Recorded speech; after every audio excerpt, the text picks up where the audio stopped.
আমার নাম কামরুন নাহার। আমি ৩৭ বছরের বিধবা একজন মহিলা। আমার ২ সন্তান রয়েছে। এক ছেলে তুহিন, বয়স ১৮ বছর। আরেক মেয়ের নাম শায়লা, ১৫ বছর বয়স। আজ আমি অনেক ভেবে সিদ্ধান্ত নিলাম, আমার সাথে ঘটে যাওয়া ঘটনাটি তোমাদের সাথে শেয়ার করে নেওয়া উচিত। তাই বন্ধুরা, আজ আমি তোমাদের যে সত্য ঘটনাটি বলতে যাচ্ছি, যেখানে আমি এবং আমার ছেলে তুহিন রয়েছি। আমার বাবা মদে আসক্ত ছিলেন। আমার মা আমার শৈশব বয়সে মারা যান। তারপর আমার বাবা কৈশোরে আমাকে বিয়ে দিয়ে দেন। কয়েক বছর কেটে গেলে আমার ছেলে তুহিনের জন্ম হয়েছিল এবং আমার একটা মেয়েও আছে। তারপরে একদিন আমার স্বামী প্রায় ৩ বছর আগে দুর্ঘটনার কারণে মারা গেলেন। আমি পুরোপুরি ভেঙে পড়েছিলাম। তবে শ্বশুরবাড়ির লোকেরা অনেক সাহায্য করেছিল। আমি একটি দোকান খুললাম যাতে আমি ছেলে মেয়েকে নিয়ে ভালো থাকতে পারি। সবকিছু ঠিকঠাক চলছিল। তবে প্রত্যেক মহিলার কিছু চাহিদা আছে। যখন রাত আসত তখন আমি নিজেকে খুব অসহায় মনে করতাম। অন্য কারো সাথে সম্পর্কের ক্ষেত্রে আমি আবার ভয় পেতাম। তখন আমি এই অসহায়তা থেকে আমার ভাগ্য হিসাবে বিবেচনা করে সারা জীবন এভাবেই কাটানোর সিদ্ধান্ত নিই। তাই নিজেই জানতাম। তবে আর কতদিন? খিদের চেয়ে আমি বদনামকে বেশি ভয় পেতাম। তাই আমি আমার মনের খিদে কখনো আমার মনের বাইরে নিয়ে আসিনি। তবে প্রায় ১ মাস আগে এমন কিছু ঘটনা ঘটেছিল যে আমার মনের খিদে আবার জেগে ওঠে। একদিন আমার মেয়ে স্কুলে গিয়েছিল এবং আমার ছেলে বাড়িতে ছিল। আমি যখন দুপুরে খাবার রান্না করার জন্য দোকান থেকে বাসায় আসি, তখন আমি একটি চাবি দিয়ে দরজা খুলে, যেটা আমার কাছে থাকত। ভিতরে তুহিনের ঘরের দরজা অর্ধেক খোলা ছিল এবং সে বিছানায় শুয়েছিল। তুহিনকে এমন অবস্থায় দেখে আমার আবার বিষাদ জেগে ওঠে। আমার জল বের হতে থাকে। তবে সর্বোপরি আমার ছেলে এই ভেবে যে আমি ভিতরে গিয়ে খাবার রান্না শেষ করে বিছানায় শুয়েছি। কিন্তু আমার চোখের সামনে এখনও তুহিনের অস্তিত্ব ভেসে আসছিল। আমি নিজেকে নিয়ন্ত্রণ করতে পারছি না। আমি আমার ইচ্ছেকে নিজেই শান্ত করার চেষ্টা করলাম, কিন্তু তবুও মন মানতে চাইছে না। সে আমার ছেলে, মা হয়ে আমি কিভাবে এসব চিন্তা করি? এ সময় নিজেকে খুবই অপরাধী মনে হচ্ছে। কিন্তু আমার তো মনে একটা ব্যথা আছে। সেই কষ্টকে নিবারণ করবে এই কথা চিন্তা করতে করতে রাতে আমি ঠিকভাবে ঘুমাতে পারিনি। আমার খুব ইচ্ছে করছিল তুহিনকে দিয়ে লাগাতে। রাত প্রায় ১০টা বাজে। আমি আর শায়লা এক জায়গায় ঘুমাই। আমাদের বাড়িতে ২টি রুম ছিল। আমি ঘুমের ভান করে শুয়েছিলাম। হঠাৎ তুহিনের রুম থেকে শব্দ আসলো। ধুয়ে উঠে বাথরুমে চলে গেল। আমি মনে মনে ভাবছি, আজকের এই সুযোগ কাজে লাগাতে হবে। একটু পরে আমিও চলে যাই। গিয়ে দেখি উনি চোখ বন্ধ করে আমার নাম ধরে ধরে কাজ করছে। আমি একটু সময় দাঁড়িয়ে রইলাম। হঠাৎ আমি তুহিনের কানে ধরলাম, এসব কি হচ্ছে? তুহিন কেঁপে উঠল। ভয় পেয়ে সে তার সারা শরীর কাঁপতে লাগল। তুহিন বলল, মা, আমার ভুল হয়েছে, আর কখনো এমন কাজ করব না। আমি বললাম, এসব কয়দিন থেকে হচ্ছে? তুহিন বলল, অনেক আগে থেকে মা। আমি বললাম, তুই কি জানিস না এসব করলে যে শরীরের ক্ষতি হয়? আমি জানি না, কিন্তু কি করব? আমি তো আর থাকতে পারছি না। তুমি থাকতে পারবে না বলে আমার সাথে কেন এসব করলে? আমার নাম ধরবে কেন?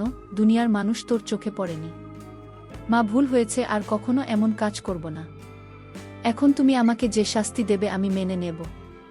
আমি তুহিনের ভয় দেখে মনে মনে হাসছি, কিন্তু তার সাথে ঠিকই রাগ করে কথা বলছি। তার ওটা দাঁড়িয়ে আছে। আমি লোক সামলাতে পারিনি।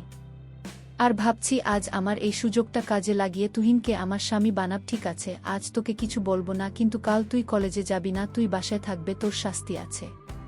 তুহিন বলল, ঠিক আছে মা, কাল বাসায় থাকবো। রাতে আমি মা ছেলের গল্প পড়ার পরে আমি আস্তে আস্তে আমার নিজের জায়গা হাত দিলাম। আমার আবেগ সম্পূর্ণ সহনশীলতার বাইরে ছিল। আমি কল্পনা করেছিলাম তুহিন আমাকে নিয়ে কত কিছু করছে। সে কি আমাকে বিয়ে করবে? আমি তার সাথে লাগাতে পারব? থাকে কি আমি এখন লাগাতে দেব? এসব চিন্তা করে আমি রাতে ঘুমাতে পারিনি। দেখা যাক সকালে কি হয়। সকালে ঘুম থেকে উঠে সাজগোজ করলাম, নতুন শাড়ি পরলাম এবং তুহিনকে ডাকলাম। শেষে আমার সামনে দাঁড়িয়ে আছে, আমার দিকে হা করে তাকিয়ে আছে। আমি বললাম, তুই কি আমাকে সত্যি লাগাতে চাস? তুহিন বলল, হ্যাঁ মা, তোমাকে আমি বিয়ে করতে চাই। আমি বললাম, তবে আমার একটা শর্ত আছে। তুই আমাকে কথা দিতে হবে জীবনে আর কোনোদিন হাতের কাজ করতে পারবি না। তুহিন খুশি হয়ে বলল, ঠিক আছে, তুমি যা বলবে আমি তাই করব। আমি বললাম, ঠিক আছে, এখন আমি তোর পরীক্ষা নেব। আমার স্বামী হওয়ার যোগ্য আছে কিনা আমার রুমে চলে আসো। রুমে নিয়ে তুহিনকে ২০ মিনিট খাওয়ালাম। এরপর একটানা ৩ বার কাজ করলাম। আমি মনে মনে খুশি। তুমিও তো ঠিক আছে, তাকে বিয়ে করা যাবে। আমিও সিদ্ধান্ত করে নিলাম তাকে বিয়ে করব। সেদিন রাতে আমি আশা ঘুমিয়েছিলাম। হঠাৎ ঘুম থেকে উঠলাম। তুহিন আসলো আমার রুমে। এই আক্রমণে আমি অস্থির হয়ে তুহিনকে অন্যদিকে ঠেলে দিয়ে উঠে দাঁড়ালাম এবং আমার সবকিছু ঠিক করতে শুরু করি। তখন তুহিন শুইয়ে দিয়ে বলল, মা, প্রতিদিন তুমি কাজ করার সময় তোমাকে দেখি এবং আমি তোমাকে সবসময় দরজার ফোঁটা দিয়ে তোমাকে দেখি। তুমি মা ছেলের সম্পর্কে ভুলে যাও, কেবল তুমি নিজের মেয়েটাও। কারণ আজ অবধি আমি কেবল তোমায় ভেবে নিজের ফেলেছি। আমার জীবনে আজ আমি তোমার সব কষ্ট মুছে ফেলব। আজ আমি তোমার ছেলে নই, আজ আমি স্বামী হতে চাই। এই বলে তুহিন মনের সুখে আবোল তাবোল বলছে। তখন আমি সমস্ত কিছু ভুলে গেলাম। আমার নিজের উপর নিয়ন্ত্রণ ছিল না। ঠিক তখন আমি তুহিনের দিকে তাকালাম। তাকে একটা হাতকাটা লোকের মতো লাগছিল আর তার বাবার চেয়ে দীর্ঘক্ষণের কথা চিন্তা করতে লাগলাম। আর তুই না আমার কোনো বাধা না পেয়ে তার মুখে হাসি ফুটে উঠল। আমি আমাদের এলাকার সবথেকে সুন্দর মহিলা ছিলাম আর চাইতাম কেউ আমাকে দেখুক, আমাকে দিক। আমি বললাম, তুই আমাকে তুই দে এবং আমাকে নিয়ে তোর মনে যা আসে তাই করো। আমাকে মেরে ফেল, আমাকে গালাগালি করো, তুই যা চাস তাই করো। আজ তোকে কিছু বলবো না, আজ তুই আমার স্বামী। আমার কষ্ট মুছে তুহিন, আমি তোমাকে সত্যিকারের বউ বানিয়ে নেব। তোমায় আমি আজ সব কষ্ট মুছে দিয়ে খুব মজা দেব। তুমি কষ্ট পেলেও আজ আমি সেটা দেখব না।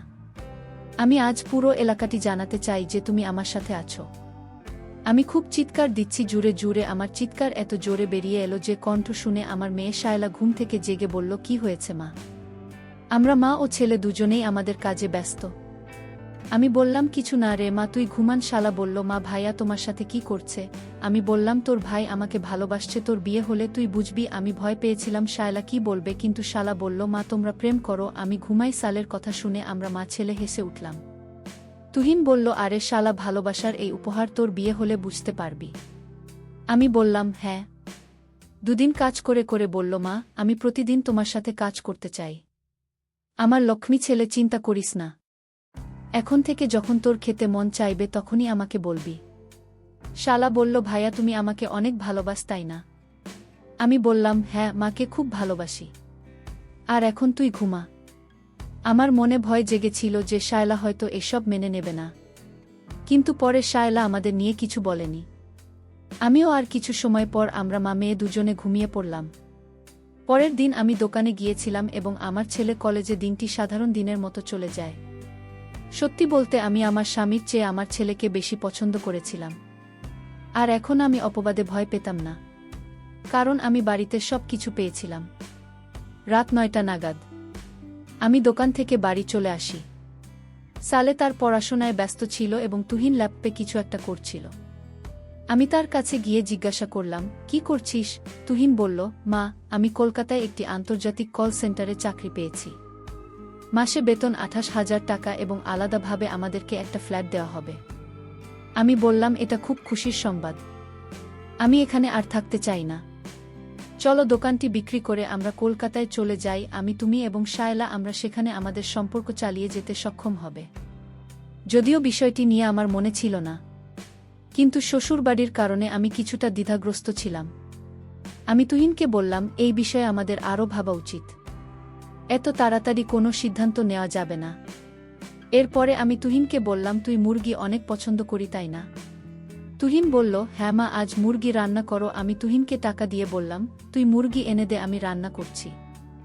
2 দিন এসে টাকা নিয়ে বাইরে চলে গেল। কিছুক্ষণ পর তুহিন মুরগি নিয়ে এলে আমি মুরগি রান্না করে প্রথমে শায়লাকে খাওয়ালাম। খাওয়ার পরে সে ঘুমাতে গেল। তখন আমি তুহিনকে বললাম, বাবা তুহিন, ও তো মুরগির তরকারিটা আমার ঘরে নিয়ে যা, আমি রান্নাঘরে কাজ শেষ করে আসছি। তুই ঘরের ভিতরে গেল। আমি রান্নাঘরের সমস্ত কাজ শেষ করে ঘরের ভিতর চলে গেলাম। 2 দিন বিছানায় শুয়েছিল এবং মুরগির তরকারি বিছানা রাখা। আমিও বিছানায় বসলাম। যখন তুহিনের বাবা বেঁচে ছিল তখন সেও মুরগি পছন্দ করত। তুহিন বললাম, মা, মুরগি খাবে না? তোমার না খুব পছন্দ? আমি বললাম, হ্যাঁ, আমার ভাল লাগে, তবে এরকম শুকনো ভাল লাগে না। তুহিনের সব বুঝতে পেরে আমাকে অবাক করে বলল, মা, তুমি কি ড্রিঙ্ক খাও? আমি বললাম, হ্যাঁ, তোর বাবা বেঁচে থাকার সময়ে মুরগি রান্না করলে সাথে লাল পানি খাওয়া হতো। এখনই তোমার লাল পানি খাওয়ার ইচ্ছা পূরণ করছি। এক্ষুনি নিয়ে আসছি। আমি বললাম, না থাকে এত রাতে কোথায় যাবি? তুহিন লাল পানি নিয়ে আসলাম, তারপর আমি আর তুই মুরগির সাথে লাল পানি খেলাম। সেদিন আমি আর উনি মিলে অনেক আনন্দ করলাম। সারা রাত আমি ঘুমাইনি। মা, আমি তোমাকে খুব পছন্দ করি। আমার সাথে কলকাতায় চলো, সেখানে কেউ আমাদের চিনবে না। এই কথা শুনে আমার আনন্দের সীমা রইল না।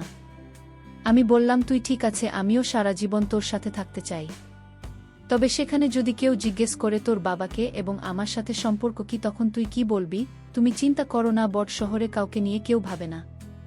তারপরও যদি কেউ জিজ্ঞাসা করে, আমি বলবো যে আমি তোমার স্বামী। আমি বললাম, তুই তাহলে ঠিক আছে।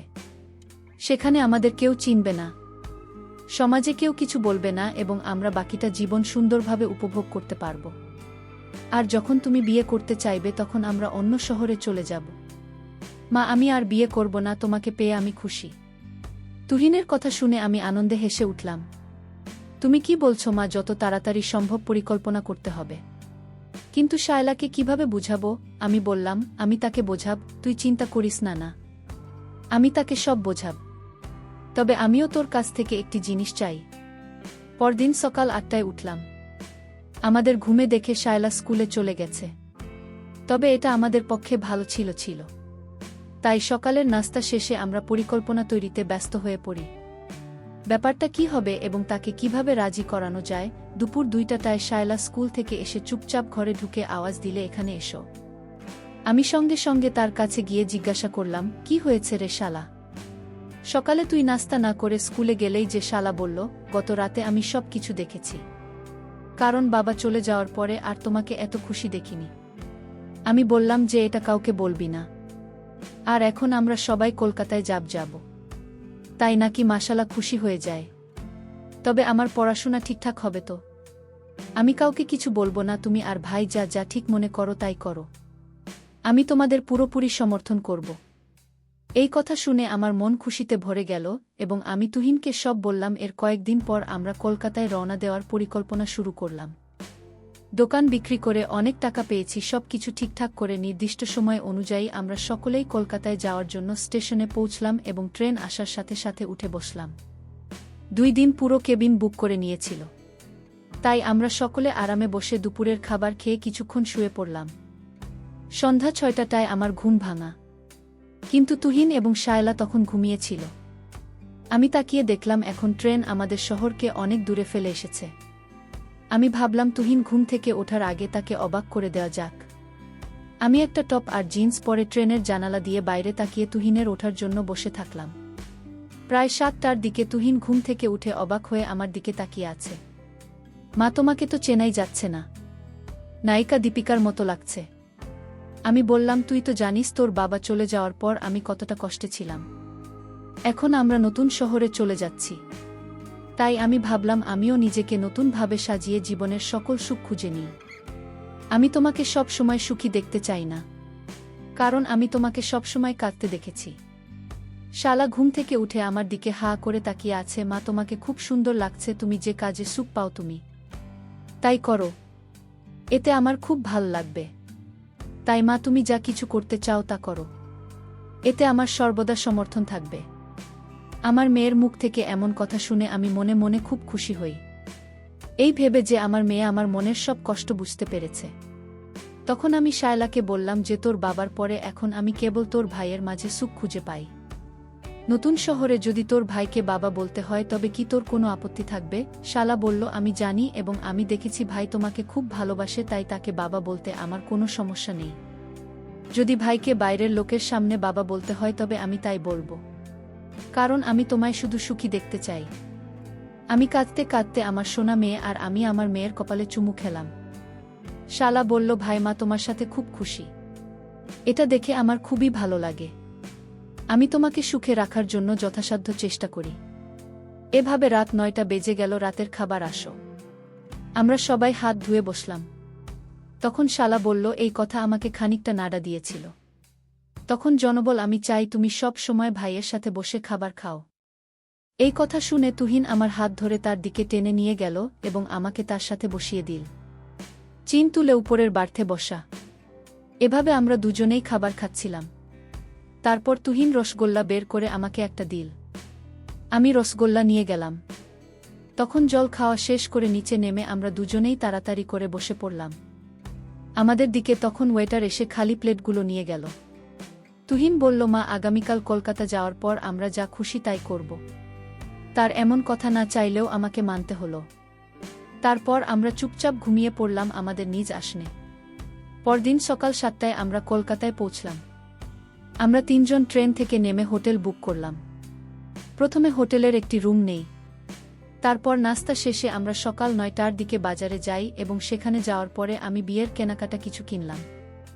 তারপর আমরা তিনজন মিষ্টি ও মালা নিয়ে সরাসরি মন্দিরে গেলাম। দুদিন সেখানে আগেই বিয়ের জন্য বুক করে রেখেছিল। আমরা 12টার সময় মন্দিরে পৌঁছে গেলাম।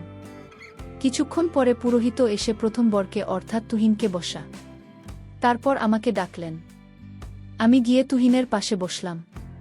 প্রায় 1 ঘণ্টা বিয়ের মন্ত্র পুরোহিত ও পরে তুহিনকে আমার গলায় মঙ্গলসূত্র পরে বললেন। তখন তুহিনের হাতে মঙ্গলসূত্র দেওয়া হলো এবং তুহিন হাসি মুখে আমার গলার মঙ্গলসূত্র পরিয়ে দিল। তারপর আরও কিছু মন্ত্র পড়ে তুহিন পুরোহিতের নির্দেশে আমার স্মৃতিতে তার নামে সিঁদুর পরিয়ে দিল। আমি তুহিনের স্ত্রী হওয়ার পর নিজের ভিতরে অদ্ভুত এক অনুভূতি উপলব্ধি করছিলাম। তখন আমি ভাবতে লাগলাম একটি নতুন শহরে কমপক্ষে আমার বাকি জীবনটা উপভোগ করে কাটাতে পারব। প্রায় 4টা নাগাদ আমাদের বিয়ের শেষ হলো। পুরোহিতকে তার দক্ষিণা দিয়ে আমরা তার আশীর্বাদ নিলাম। তারপর আমরা 5টা নাগাদ হোটেলে আসি, যেখানে হোটেলের লোকেরা তুহিনের কথা তো আগে গোলাপ ফুল দিয়ে সাজিয়েছিল। আমরা তিনজনই প্রথমে খাবার খেয়ে নিলাম।